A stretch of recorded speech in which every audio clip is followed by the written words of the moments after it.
Gautama went to every known master. Gautam उस समय के हर मशहूर गुरु के पास गए। उनकी बौद्धिक क्षमता और ज्ञान पाने की लालसा इतनी तीव्र थी कि जो चीज समझने में बाकी लोगों को सालों लग जाते थे वो कुछ हफ्तों में ही सीख लेते थे। समाधि की 8 अवस्थाएं होती हैं। गौतम ने उन सभी अवस्थाओं को प्राप्त कर लिया था, मगर फिर भी वो जानते थे कि ये जीवन की संपूर्णता नहीं है। उनके अंदर अब भी ज्ञान पाने की तीव्र इच्छा थी। जब सारे उपाय बेकार हो गए तो उन्होंने अंतिम मार्ग का सहारा लिया, जिसे समाना कहते हैं। समाना साधकों के जीवन के सबसे मूलभूत पहलुओं में से एक ये है कि वो कभी भोजन नहीं मांगते, बस चलते रहते हैं, चलते रहते हैं। गौतम ने इस मार्ग को इतनी कठोरता से अपनाया कि वो उस दिशा में नहीं जाते थे जिधर भोजन मिलने की संभावना होती थी। वो बस सीधा चलते थे। इस प्रक्रिया में उन्होंने अपने शरीर को इतना नष्ट कर लिया, वो इतने कमजोर हो गए कि वो बस हड्डियों का ढांचा बनकर रह गए। वो कभी भोजन की तलाश में नहीं जाते थे।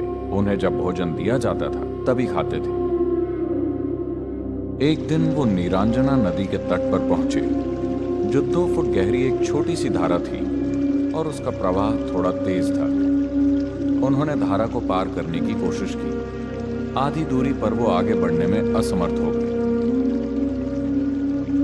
उनके शरीर में और शक्ति नहीं थी। वहां एक पेड़ की टूटी हुई टहनी थी जिसे उन्होंने पकड़ लिया। पता नहीं वो कितनी देर तक वहां खड़े रहे। शारीरिक कमजोरी की वजह से उन्हें वो समय बहुत लंबा लगा होगा। वो कुछ मिनटों का समय भी हो सकता है या कुछ घंटे भी, मगर उनके अनुभव में वो समय बहुत लंबा था। वो बस वहीं अटके रहे। उनके अंदर अगला कदम उठाने की ताकत नहीं थी, मगर वो हार मानने वालों में से नहीं थे।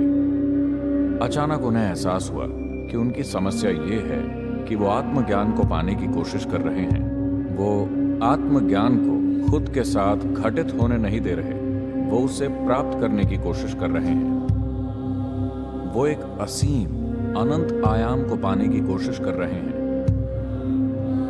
फिर वो शून्य हो गए। अचानक उनके अंदर नदी पार करने के लिए कुछ कदम आगे बढ़ाने की ताकत आ गई।